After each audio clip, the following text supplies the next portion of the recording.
Hey guys, welcome back. So this video today is kind of a quick tip, and it's about Ryobi generators. If you have one of these things and it will not start, it's really not that uncommon of a problem.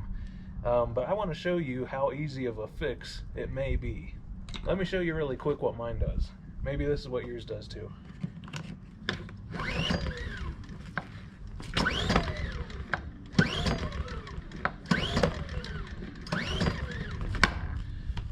It's choked, but it won't start.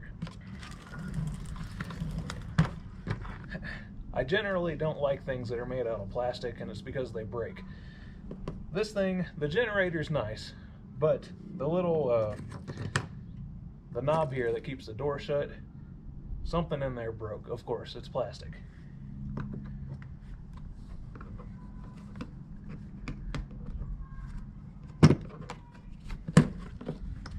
So what I found is I can spray starter fluid in it and it will start. It's never sat for an extended period of time with gas in it, so the carburetor shouldn't be gummed up. So on the back side here, I'm moving the switch to choke it. And you can see when you do that, the linkage here moves like you would expect it to.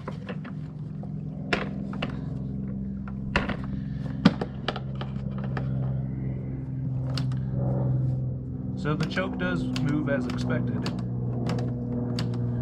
but what I notice is I don't think it closes all the way. Let me hold it with my hand and I'll try and start it.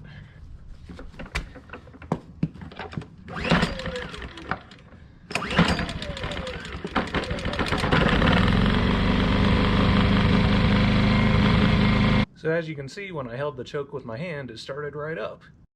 Let me show you a little closer. Right now,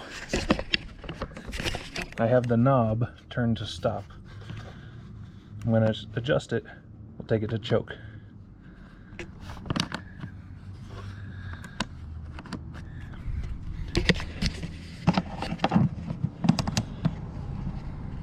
So when I take it to choke, this is what's moving here.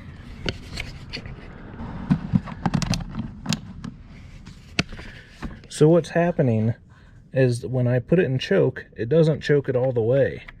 We need to adjust this linkage here so that it pulls this butterfly for the choke all the way.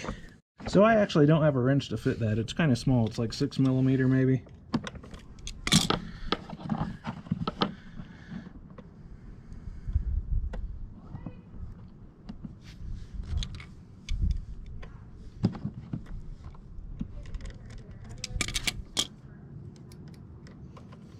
So I've just tightened it up a little bit. Now I'm going to tighten this screw to clamp down on the steel cable.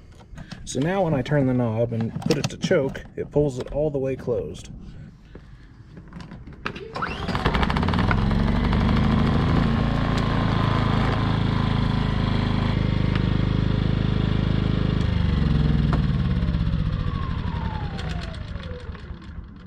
Thanks for watching.